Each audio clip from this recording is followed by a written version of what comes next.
In a world where information seems to travel at the speed of light and traffic at a snail's pace, where the agenda of those at the helm doesn't always reflect the pressures on the streets, where the rubber hits the road, where there's queue of issues needing to be interrogated in the name of speaking truth to power. Welcome to a place at the table, where we set the agenda, table the issues that matter to you, and invite you to take a seat at the table.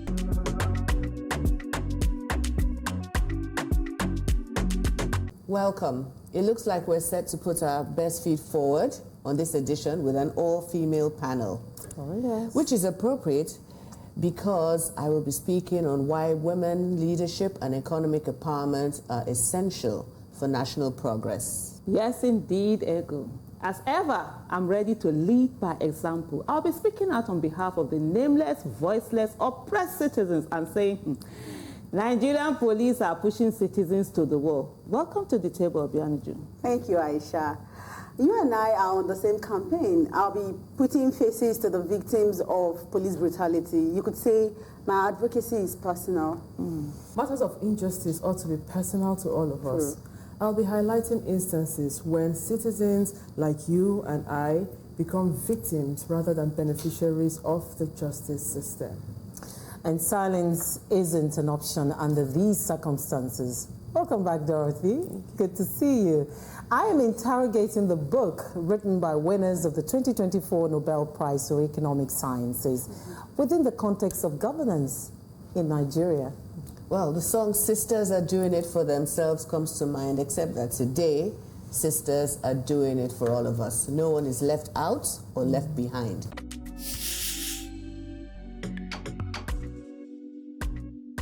Nigerian women are breaking traditional stereotypes, taking control of their financial futures and leading towards greater equality. Despite progress, women in leadership are still underrepresented in Nigeria, where only 23% of senior leadership roles are held by women, according to the National Bureau of Statistics. However, there have been women like Mrs. Ngozi Okonjo-Iweala, the first female director of the WTO, who has broken barriers, proving that leadership is about capability and vision and not gender. Emotional intelligence is another key strength for women in leadership. Research shows that Nigerian women outperform men in empathy and relationship management, which are essential traits in today's collaborative work environments. Financial literacy is another vital aspect. In Nigeria, a significant gap exists between men and women when it comes to financial literacy, with only 30% of women being financially literate, compared to 40% of men, according to the Central Bank of Nigeria. However, when women gain financial knowledge, it positively impacts their families and their communities. For instance, research shows that Nigerian women reinvest 80% of their income back into their households, compared to 50% for men. Economic empowerment is directly linked to gender equality, yet women-owned businesses in Nigeria face limited access to capital, despite contributing about 23% to the country's GDP. By investing in women's education, especially in fields like STEM, we can bridge these gaps. Unfortunately, only 15% of students in STEM-related courses in Nigeria's higher institutions are women, which underscores the need for targeted support. Education is key to empowering Nigerian women economically. According to UNESCO, 70% of Nigeria's 10 million out-of-school children are girls. Formal education and vocational training can provide women with the critical thinking and technical skills which are needed to pursue higher-paying careers and fostering financial independence. Educated women are also better equipped to challenge societal norms and advocate for equal rights, fair wages, and better working conditions. Finally, we talk about overcoming barriers. Societal norms and policies still limit women's leadership and financial independence. We need to challenge these norms and implement policies like equal pay, maternity leave, and childcare support to remove some of the boundaries for Nigerian women. There's one thing that Dr. Obianuju always says, that leadership is gender neutral.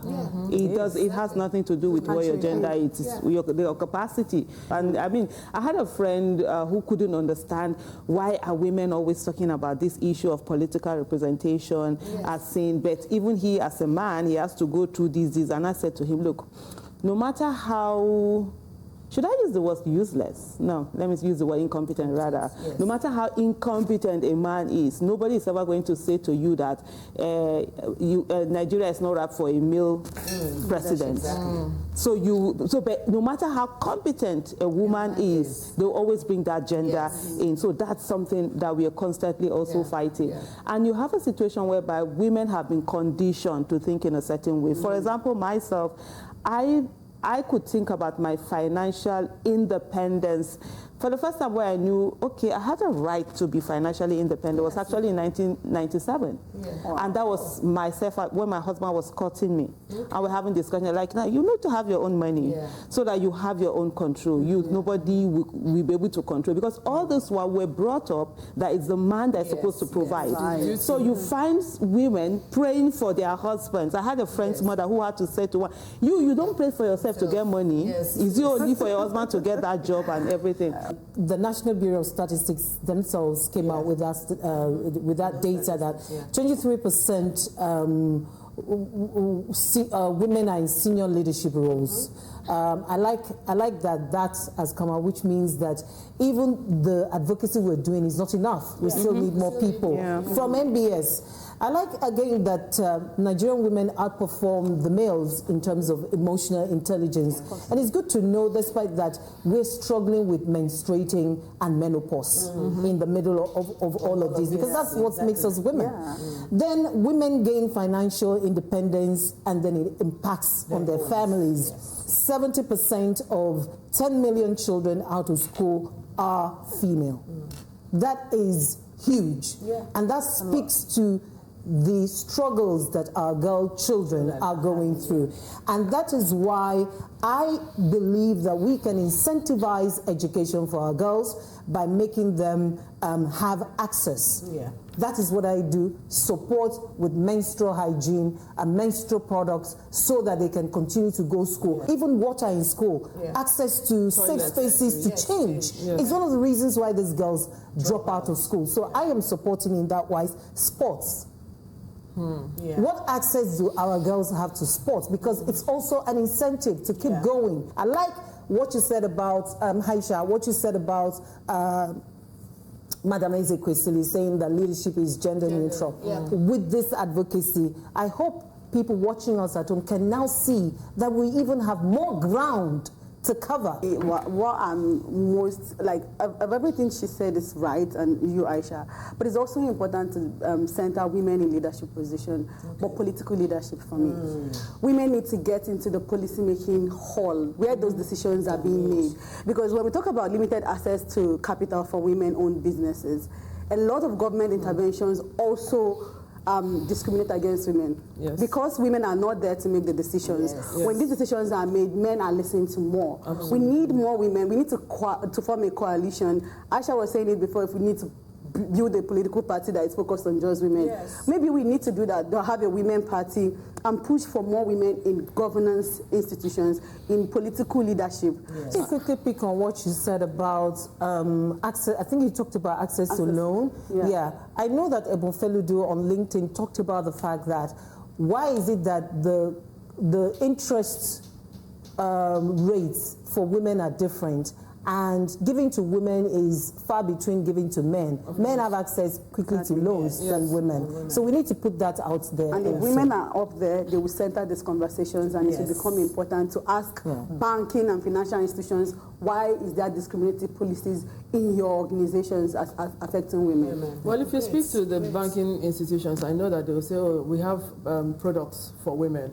But the question is, what quality of women or what kinds of women can access your services or your products? You know, can women who are survivors of violence access, you know, your services? And remember that these are people who are desperate to get resources, to get on their feet again, and are dedicated to ensuring that they do not go back to whatever state it was that hurt them in the first instance. Yeah. And I'm also worried about the role education plays in all of this.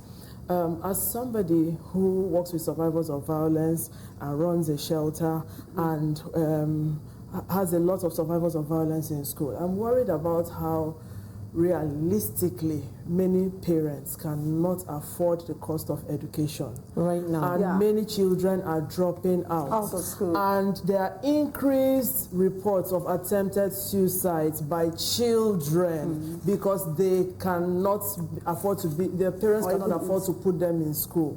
So the realities of the economy and how hard it bites and the ripple effects it has on children, considering that if the proper posturing is there. You spoke to incentivizing education for our girls. But should be the girls that are in school that you will be able to incentivize. Yes. Now more girls are out of school, even with these poor statistics, simply because of the state of the economy. On the issue of the banking system and getting loans, it's quite difficult for women because at the end of the day, when you're getting a loan, the banks will ask you for collateral. Yes. It's not an NGO, it's a business they are running, and they need to ensure that whatever money they are loaning out is protected. But also is the fact that for a lot of women, there are barriers. Sometimes it's their family not wanting them to buy.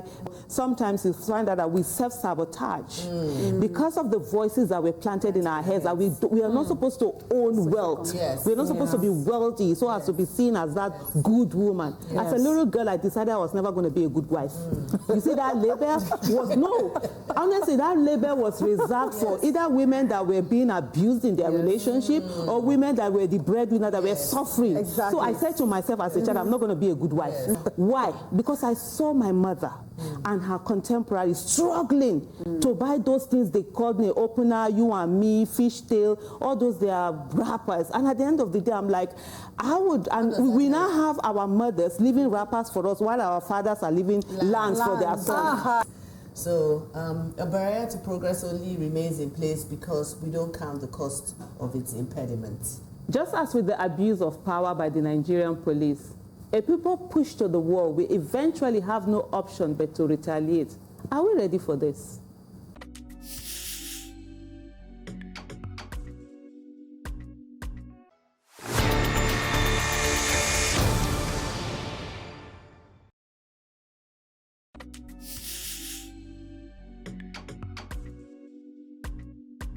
Nigerian police are pushing citizens to the wall. This month makes it 4 years that citizens came out in 2020 to scream with one voice for the whole world to hear, ENDSARS. 4 years after, police brutality is on the increase. The Nigerian police, instead of yielding to the cries of the people and ending the brutality, seem to be emboldened by the killings of unarmed protesters, especially the Lekki toll gate massacre of October 20th, 2020. That was the day it dawned on citizens that when the police said that they will kill us and nothing will happen, indeed it was not a threat, but a promise. How else would you describe the killing of unarmed citizens who were singing the national anthem and waving the flag as they begged their government to protect their lives? My advocacy today is not to remind us of what happened on 20th October 2020, but to tell us of what is still happening today and how the Nigerian police have continued to rob, maim, and kill the citizens they were constituted and armed to protect. Instead of ensuring law and order, the Nigerian police have been ensuring tears and anguish. Nigerians were once again reminded of how brutal the Nigerian police can be, with videos and pictures of a young man who was alleged to have been chased by the Nigerian police until he fell into a canal in Lagos. Worse was report of the news that the policeman robbed him and left him for dead. It took good Samaritans rescuing him and taking him to the hospital, where he would later give up the ghost. Another victim of police brutality. For how long will we continue to count the numbers and make them mere statistics? People are getting angry and might soon start taking the laws into their hands against the police. There have been a lot of such sentiments expressed, and the police will not find it funny if the citizens begin to go after them in revenge. I hope a word is enough for them. People are tired and angry. There's increased availability now of standard operating protocols, instituted by the police for engaging with different groups of persons. That is progress in the right direction. But implementation of what is in these fantastic pieces of documents is where we are struggling.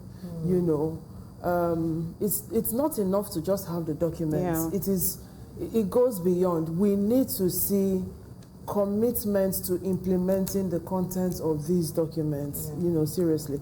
And of course, for me, the role of the police in the recent past elections, in the Edo global elections and in the Rivers local government area elections, I am heartbroken about the role the police plays. We can't take one step forward and 6 steps backwards every time. Remember, it is the actions of the police directly impact human beings, and so many people on their ways, on their journeys to access justice, usually start off from the police. So if you break them at that point, what then is the thing encouraging them to continue the journey? So the police, in my opinion, needs to do better. The police has assured us that the police is our friend and they are present on all platforms. And so anywhere we have seen wrong, we should say the wrong that they've done.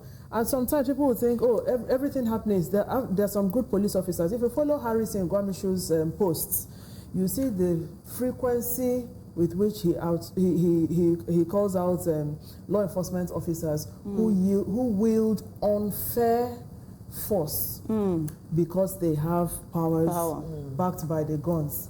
Someone once said when people are talking about, we have to put this law in place, that law in place, there are laws in Nigeria. We have all the laws. It's the implementation that Let me just quickly add. There's something that former President Obasanjo, I think, was reported to have said, that Nigeria is the burial ground of policies. Yes, like where policies are buried. procedure, everything. We have all of that. Implementation is just where it is wrong.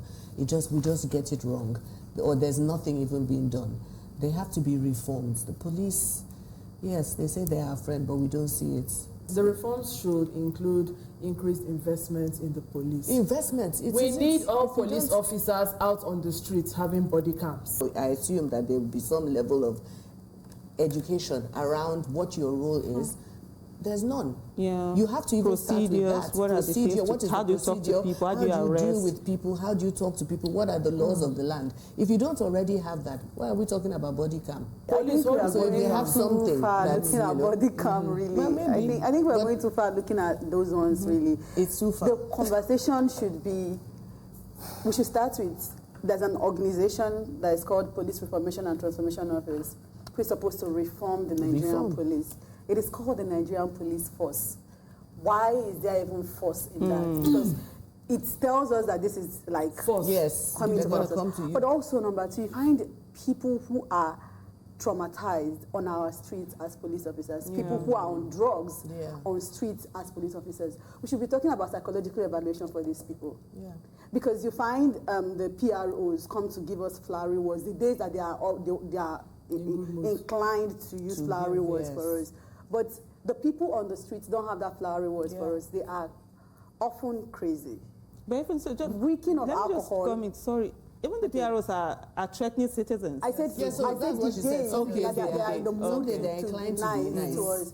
But these ones on the street are often intoxicated, high on drugs, having psychological traumas, and they are there on the street with guns, wielding guns. And you find them say, I will shoot you, nothing will happen. And it's because they are, first of all, they're not even within their right thinking senses. Because when they get arrested, the few ones that get arrested, you see how calm they are. They are out of that phase, of that drug phase. And you find that this person could have been a normal human being if they took time to train them, take care of them. How can you, in all honesty, chase someone into a ditch, into a canal, and then go and rob them? And you've said the reforms are important because within those reforms, and they have the office. You will train them, you will do psychological evaluation for the people that put themselves forward as police officers before you hire. You won't just hire people, and that's where funding comes in. If the police were funded properly, then people that are better equipped I think they should sell the presidential jets and fund the police. We don't need so that you we'll go the right to kind of people. So most times in our families, the bad egg in the family are the ones we are trying to send to police, to go and join police. And I'll say something on a personal ground. Like I've been telling my son, come and join the Nigeria police. He's looking at me like this. My husband is looking at me like this and say, you want him to go and tell any how to collect bribe or whatever? I'm like, but it's a noble profession. That we've talked about training the police force. We've talked also about evaluation, psychological evaluation for a lot of them. What we fail to understand, and I'm glad that again we've displayed that empathy you talked about, to say it's not just judging this people in the force, but understanding the conditions under which they operate. Having said that, however, I want to draw our attention to the fact that we're back to the pre-ENDSARS state of the Nigerian police. Just this morning on Jasiri, I watched as the ladies discussed this particular man who is married to a policewoman who practically abused that position to oppress staff of a particular school. You watched it as well. Yeah. And I was there watching, I was like, who does this? So because you are married to a policewoman, you then had to oppress this citizen so much that when the woman you assaulted in school passes, you will say, oh, that's her. I dealt with her in school. The state police commissioner, I think, was there when those citizens who gathered at the toll gates over the weekend, 20th to be precise, were brutalized and taken away. He was also the person who effected their release. The points those people made was that, but you were there when all of this happened. So why what was all this? You know, good person. So you see, it's pervasive from top to bottom. What we as citizens are saying, and remember that during post-ENDSARS, police stations, police barracks were touched by the people. The people always fight back when it gets to a point. Let us not get to that point again. I'm calling on the IGP now and the Police Service Commission head. Please, you have to do something before it goes overboard again, because we're back to where we started, ground zero, pre-ENDSARS.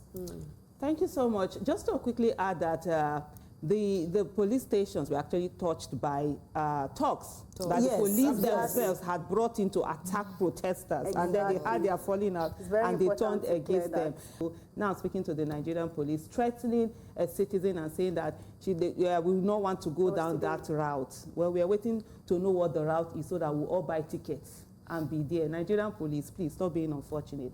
The clock is ticking and we are rapidly running out of time. We keep sounding the alarm such that even the deaf have no excuse. Excuses are like shoes, right, Aisha? It's time we all spent a day in the shoes of those on the other side of justice.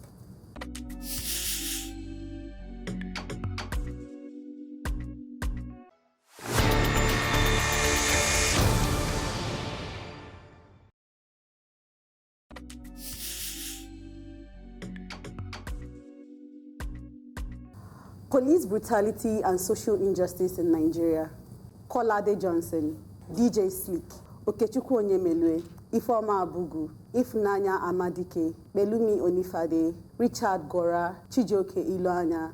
These are some of the victims of one of the most tragic realities in Nigeria, police brutality. These names are not just statistics. They are real-life humans with lived experiences, families and loved ones who loved and cared for them. So let me tell you a story. In 2012, a young man was arrested by the police in Anambra State and handed over to the Okuzu SARS under CSP James Nwafo, who is now retired. When his parents went to secure his release, they were told by James Nwafo that their son had been killed and that there was nothing they could do about it. It's been 12 years since that day, and his family has yet to even get his remains for proper burial. That young man is Chijioke Iloanya, and he is my brother. His story, our story, is not unique. Across Nigeria, families are grieving without closure, facing unimaginable pain. Police brutality in Nigeria does not discriminate by age or by gender or even by background. The most common denominator is often a lack of social and economic capital. Families like mine are told they are too poor to get justice or even dignity from members of the police force. This is the reality for countless families whose loved ones have been taken by police violence. Our petitions go unanswered and our cries are unheard. This is not just about my family. This is about the broken system that perpetuates violence and denies justice to its most vulnerable. We must come together as a nation to demand justice for every victim of police brutality. These victims are more than just numbers. They are fathers, they are mothers, brothers, sisters, lovers, husbands, wives, whose lives were cut short and whose families deserve closure. Every life must be treated with the dignity and respect it deserves. You can watch my documentary on withchude.com, where I share more about my advocacy journey and the families I've met and our ongoing fight against police brutality. Your voice, your care, your actions could be the catalyst for change. I'm so sorry about everything. I hear the emotions in your voice. And that is proof again that it is human beings that are affected by the unending stories of not knowing where their family members are. Yeah. I hope that whoever represents you in your State House of Assembly gets to have some ears and take action, because I know the person is failing you by not asking the right questions. Whoever represents you in the National Assembly, in the House of Reps, I don't know what actions the person has taken, but I know that I remember seeing you, it's about a year, it's over a year now, that I saw you do your single person protest against the fact that you have not heard anything about your brother. I hope they start doing something and stop paying lip service only when the campaigns come. I don't know who your senator is, but injustice to you should be injustice to your senator. They should carry the matter on their head. Fair enough.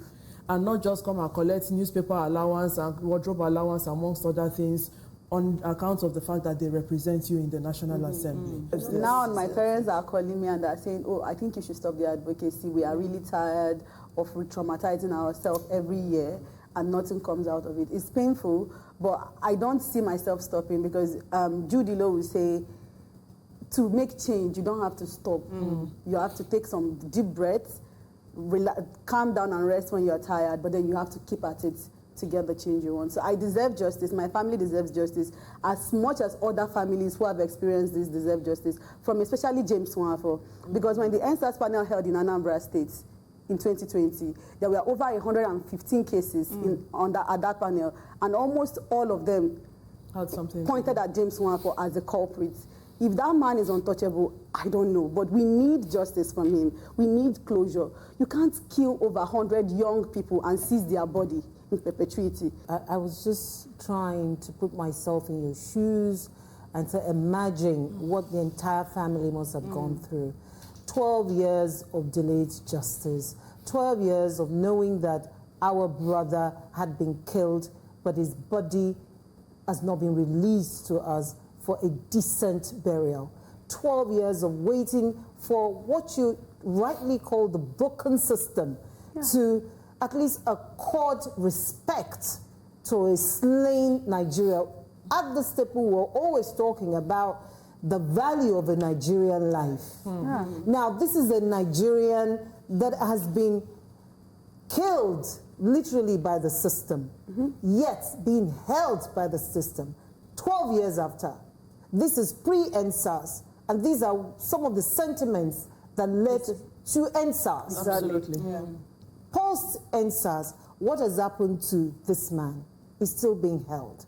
I hear you, and I hear you loudly when you said every life must be treated with the dignity and respect it deserves. Yes. What's the name of your brother again? Chijoke. Chijoke deserves respect and dignity, even in death. Thank you. Please, release this body to the family. Imagine if this family were influential and wealthy or rich, we won't be talking about what we're talking about now. Please release this body to the family, and please, I join in saying justice for this family, for Chijoke and for Chijoke's family. This man who has perpetrated such violence against so many is getting to live his life in retirement with nothing happening to him is beyond shocking.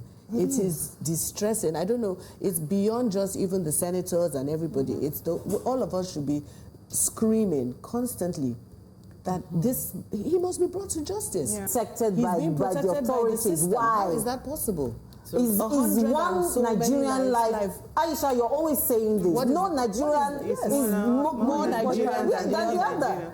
You know? So, how can Governor Soludo, what is your legacy? Yes. What are you going to do about the fact that this man is enjoying his retirement? The panel report from ENDSARS, 100 and something people. The panel report from ENDSARS panel, judicial panel in Anambra State, is still unreleased up till this day. It was submitted to the Anambra State government, and I have been advocating for it since 2020 to be released. This panel report will show the evil that James Nwankwo had done and the recommendations of the panel for restitution to families. Nothing has been done. I asked for ENDSARS to be closed down and excavated so that families can do DNA testing and take the bodies of their dead ones, their loved ones that are buried in shallow graves around and in ENDSARS. That hasn't been done. ENDSARS is in full effect, still killing people, still killing young people and burying them. You know, Obianuju, when you talk about the fact that your family, you know, they're saying, okay, maybe you need to rest. I think it's from that fear of losing another child. Yes. It's one thing for the system has taken away, you know, one child, and then you know what it is, fighting for justice. And for me, anytime I think about your family, it breaks my heart. There are so many things that you didn't even say here within this advocacy. I think about the fact that your father had to go, they made him to keep checking corpses to look for his son. In the river where they killed and dumped. In 2013, we had heard that the dumped dead bodies in Ezu River in Anambra State, and that it was from SARS. So my dad went there to turn all those corpses to see if we can find my brother. You know, and he was now amongst them. That is the reason why I keep on telling people, what my family wants is just closure, is dignity. If you've killed the boy, yes, we can't do anything. You are supernatural. Just give us the body. If we thought that there was anything we could do, we would not be at that river trying to find my brother's dead body. It was humiliating. It was unfair for that man to look my dad in the eye and say, as a man, you can't do anything to me. But it's also unfair that up till now, the Nigerian government have sat and said, yes, you really can't do anything. You are worthless because you do not have money. If my dad was a rich man, maybe he would have gotten justice. If my dad was the president of Nigeria, nobody would touch his son. His son would be untouchable. Let me quickly say something about your documentary, which is on a website. I think to support this family, TV stations should pick up this documentary and air. This is part of our social responsibility to the people we serve. You know, another thing also was the fact that, you know, your family, you were forced to sell the land where your sister was buried in, just to get money for this. That tells you the kind of injustice we have in Nigeria. Thinking about Chijioke, I also think about Pelumi Onifade. My dear. This is a boy who, during the 2020 ENDSARS protest, did a video. He was 20 years. Exactly the 20 years at that time. Too. Did a recording of a politician killing some, protesters, and that went viral. And the police picked him up, and he was killed there. Up to that, the parents are advocating just to have his body back for them to bury. Exactly. That tells you how much what the police has done. You know, in a democracy. Yes, in a democracy. For those of you who always come to say that, oh, I never thought Nigeria would happen to us. Nigeria will happen to everybody. Because in Nigeria, being a victim is no longer a matter of if, it's a matter of when. Yeah. And it is better we all raise our voices now for those who have already become victims and speak with them and ensure that it is stopped so that maybe, just maybe, we might not be victims. Thank you very much, Aisha. Thank you. Because honestly, change is a momentum that comes about when people care enough to stand and speak on behalf of their fellow human beings. Yes, we do. It certainly doesn't happen by accident.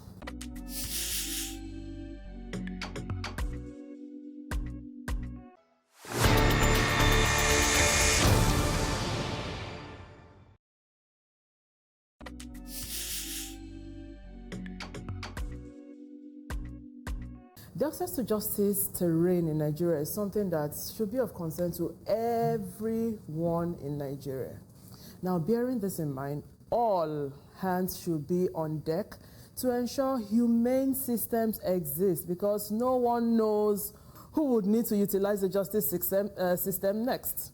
In the recent online and offline reactions to the litany of events around the incarceration of Bobrisky, I'm worried about how people considered officially for remand are expected to be males or females. Now, intersex persons or persons whose qualities are different from the typical male or female exist. There are over 40 variations of this. People used to refer to them as hermaphrodites.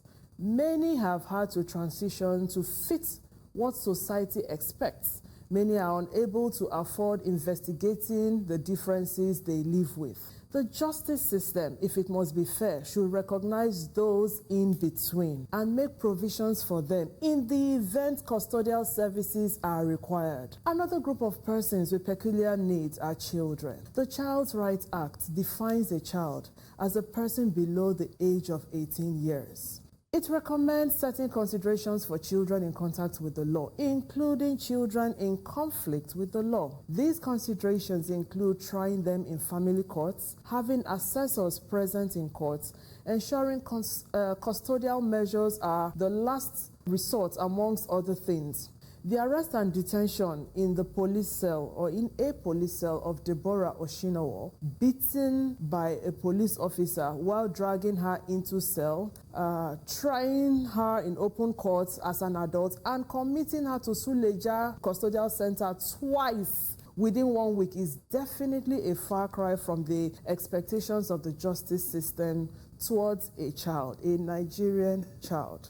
My advocacy is for a truly reformed justice system, which is proactive to the needs of different members of the public, so that victims are protected and supported enough to heal and get justice, and perpetrators or those awaiting trial get proper opportunities to safety while in custody, fair hearing, rehabilitation, and integration into society. In age, disability, and gender-appropriate facilities, the justice system should leave no one behind.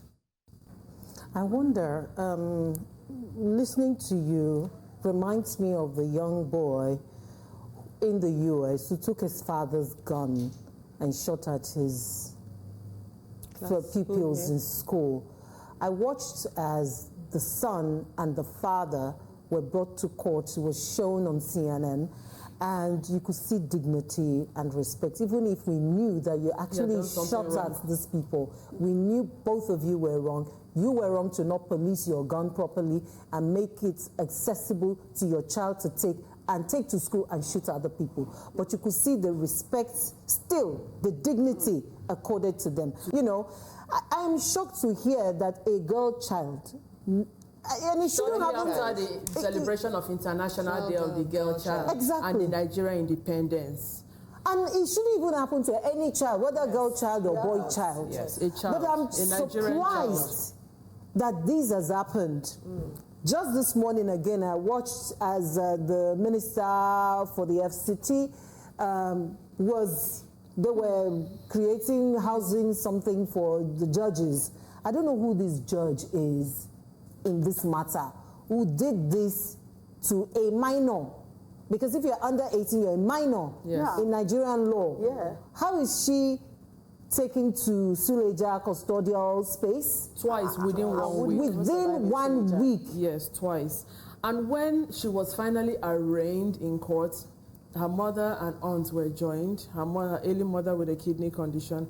The court proceedings started without the defense having counsel. Gosh. I'm not a lawyer, but I just know that there's something wrong about the two parties not having equal representation. It's Remember that already. when a child comes in contact, when anybody comes in contact with the law, you now have an opportunity to get a master class in legal provisions and procedures. It is different with children. It's also different with persons with disabilities, especially with learning disabilities, you know, or adults who do not have, you know, a basic education. So You just People are push trying the to girl do this. there. Just push the girl twice in a week. What is the desperation? And then for those of us who are speaking up, people say you are putting the judiciary in negative light, and so you are fighting the entire judiciary. Is the judiciary not negative? So there is negative. If you can do this to a child. I wanted to believe that there was opportunity for the judiciary to advocate for, or to provide fair grounds. I hope they are not coming for you, by the way. Well, there have been different threats. It's not just me, it's for people on my team, it's for people who are speaking up on behalf of this child, The worst for me is that the child's address was published online by a police CRO. I did see that. In a press release. Wow. Who is training these people? All the monies that are committed to training and retraining go to the people at the top cadres of the policing system. It doesn't get down to how do you publish the address of the house of a minor? The mandate of the name of the court bailiff was not published though. The name of the landlord or whoever was not published. Exactly. All of that. It was only the child's full name and her address that was published. Isn't this the case? Or maybe I'm mixing it up. Because there's this one that came to serve them, and the girl spoke up. Why would you throw? This is the case, right? Why would you throw your letter? The woman said, "My son, help me and read what is in the thing. I cannot read," and it was flung at her. So why would you throw something at my mom, who is old enough to be your mother? And that was the thing. That's the so it's plenty. So on one side it is okay. There's verbal abuse. Or the other day he says he beat me up to pulp. The next day it's a different story. The inconsistencies are disregarded. And the inconsistencies feature even in court, but they are disregarded. And the girl has not had an opportunity at fair hearing. She's not had an opportunity. She has only had an opportunity to take a plea in open court while being tried as an adult. It's unfair. For me, in Nigeria of the 21st century, is ill-equipped. Our criminal justice system has a problem. Yes, it is. Both from providing the right custodial places, but also facilities, but also with the way the police always allows themselves to be the problem, to be used. Because if you are properly trained, and that's why I keep on asking police reformation and transformation office, what is your mandate? The mandate of the Police Reformation and Transformation Office after 2020 was to reform the interaction of the police to become more humane and to build the trust of the public in the Nigerian police. Well, we go there, all right. Thank you to the Nigerian Custodial Service, for recognizing the child and rejecting her twice. Also, the Duse police station, in which there was no choice but to keep her, the family says the Duse police station was kind to them, unlike the Kubwa Phase 4 police station where the child was beaten. Kubwa Phase 4 is a problem police station. That was where I was arrested before. That's matter for another day. Let me just say that, you asked a lot of whys. And the why one is that there are no repercussions, there are no consequences for bad behavior, and there's no incentive for good behavior. For what they've done, the police isn't paying for it. If, for example, there's going to be some legal suit thrown at them and then they are fined 100 billion naira, tomorrow they will have sense. Unfortunately, the Nigerian police have allowed themselves to be used, and that's why my advocacy is really, I've been warning them for a very long time on this thing, just giving them a friendly, see what is happening, because one of the things that people don't do is that they don't read the room, and I think Nigerian police aren't reading the room. At all. Right now, there is a lot of suffering. People are angry, and they're looking at who to make the scapegoat. And the police are doing so many heinous things that it's making people, angered. When I was writing my advocacy, because I saw tweets of people who were saying, look, guys, we need to begin to take the laws into our hands. Nobody is coming to save us. We have to save us, especially with this, particular guy that I went to. And the police have forgotten a time in Nigeria where a policeman dared not wear their uniform outside. Absolutely. We lived through that Nigeria, and let them not get us back to that place. They must understand their allegiance, that the allegiance of the Nigerian police is to the people and the Constitution, and not to people who are powerful or whatever. Until they understand that, this thing will continue to be where we are, and it's really sad. But thank God for people like you, Well, we are the ones who need to stand up and say enough. No one will say it for us. Voices are our weapon. just like silence is at the sheathing of a sword. And it is said that the pen is mightier than the sword.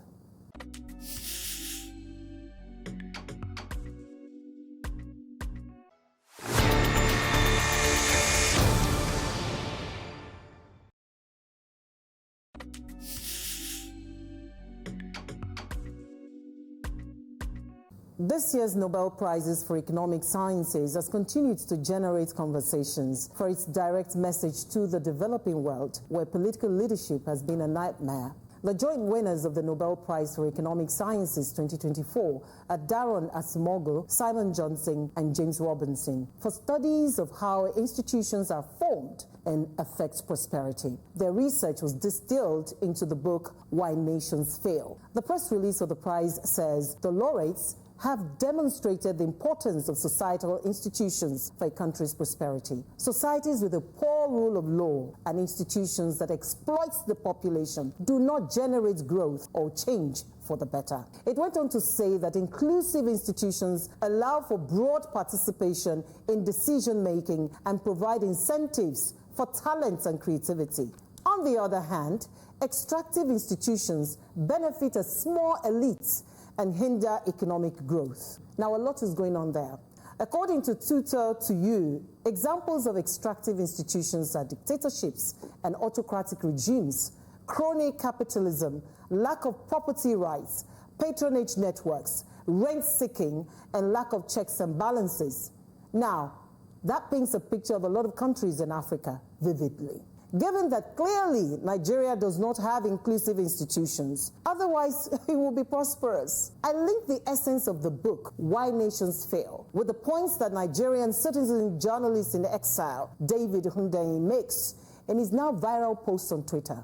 In it, it states our former head of state, Yakubu Gowon, failed miserably to utilize the opportunity Nigeria had to become a superpower between 1970 and 1979. In his words, Nigeria was one of the most powerful countries in the entire global south. It funded liberation movements in other countries. It used its economy and military to massive geopolitical effect in Africa. It even gave out foreign aid and came within one Ajaokuta steel complex of becoming Africa's first proper industrial economy. I share David's disappointment of head of state Yakubu Gowon's underwhelming performance and failure to transform post-war Nigeria into sub-Saharan Africa's first industrialized nuclear power. Oluwakomu says, if you want to understand development challenges in Nigeria and Africa, one of the books to read is Why Nations Fail. As I'm concerned, the worst president or head of state that Nigeria had is former head of state Yakubu Gowon, and I've said it several times. He failed to carry us to where we ought to be. There was no vision, nothing. This was a time when we had opportunity to have actually established ourselves, and I think that was when he was saying that the problem that Nigeria has is not money, but how to spend the money. And we're doing that udoji and all of that, literally where we could have actually been, up there. But it also comes to waste. We had a period when the world needed the wisdom of the older generation. And so they had leaders who were old. We had leaders who were very young and naive. He was 30-something then. When he got there. And now we're living in a generation where the world needs a leadership that has vision of the younger generation, and we're packing those old people that should be in retirement, homes, staying there. And it's really been, it is such a disappointment, honestly. But for me, one of the things that I also look at is, how am I responsible? Because I remember as a teenager, I tell people, I grew up a very angry Nigerian. I hated Nigeria with anything. As a teenager, very angry at my parents' generation, who just sat down, did nothing, and we're watching the country being destroyed. And I would say to my dad, you will sit here and tell me stories about how two of you will share chicken in university when you were buying your lunch, and how when it became 4, you people had, protests and all of that. But you couldn't keep that for me. What I know of universities, ASU strikes and all of that. But now, a few days ago, I saw on Twitter where someone was actually accusing my generation and said that you guys had the best, you had free education, you had this, you had, but you couldn't keep it for that. And I laughed. I said, I was saying the same thing to my father, and then now my children are saying the same thing to us. That even though I didn't meet that Nigeria, but the Nigeria I met that had peace, I couldn't keep it, you know, for them. And so the most important thing is, how do we take responsibility and ensure this thing is being done? Earlier on, when we were talking about leadership, when we were talking about women, you talked about political leadership. As long as we don't fix the politics in this country, we're not going to get anywhere. Exactly. God is not coming down to fix Nigeria. God will not do for us what he has given us the capacity for us to do for ourselves. I'm happy we have a lot of things that are reminding us and are putting it in our faces where the gaps are. Our docility is what empowers the systems that are failing us to continue to thrive. So, it's a call to action for everybody. Stop being docile. Do something. Like Aisha said, the generations to come will keep questioning us. So I ask you, what are you doing? Are you sitting down and waiting for Dorothy and Aisha and Uju to go and start protesting so that you would, you know, be retweeting our actions from your place of comfort? While Nigeria's geographical scope brings us together, what we have been hammering on here from the beginning of this show is the fact that humanity is losing its value by the second. In Nigeria. The End Bad Governance protesters' plight, the different things that are being done to gag online and offline media so that we don't talk about things the way we feel it. I mean, every 3 months, prices increase by 30%, right? Every 3 months, but nobody's income is increasing. How are people surviving? It's not about putting in anything. There are no systems that work. We've just talked, this whole conversation has been about the police and the institutions that don't work. The police, the judiciary, those are they're the key. I mean, the lawmakers, of course, but the police and the judiciary. If you have no recourse to justice, if you have no one being held accountable, if you have no institutions being held accountable, how does any nation hope to move forward? They cannot. So it goes right back to what we started with in the conversation: education, reform, training. These are the key things to start to even shift our country in any direction. There has got to be, there's no institution that you will talk about now where we haven't seen that there are gaps in terms of knowledge. The judges, the magistrates, the entire judiciary, we've already ascertained there are gaps.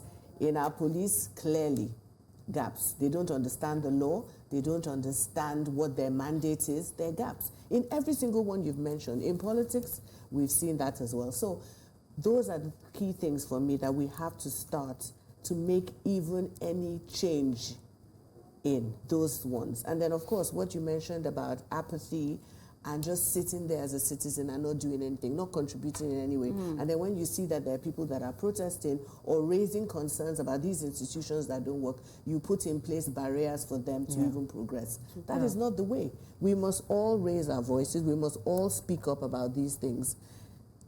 It's a country that we're trying to salvage, right? So we can't all just think, okay, that little group of people are the ones that are going to go out on the streets and protest. I'm just going to sit here and benefit from the protests, you know. We must all join in. We must all raise hands and raise our voices and make these things, make our voices heard. For me, for countries to work, for nations to work, they have to have strong institutions.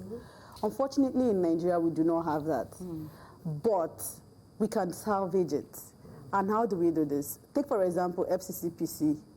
As at the last time when Babatunde Iruka was there, they were working very well. They were the ones that hold people accountable, fake products, extortionist prices, and all of that. That was because Babatunde was a good person, even though he was working in a system that is spoiled or broken. When Dr. Joaba was a minister, head of the commission, he was head of something. He was also trying to do the right thing there. And that is one thing I want to call on Nigerians to do. we always complain about how the system is broken, how we don't have strong institutions. We can begin to lay the groundwork for a strong institution.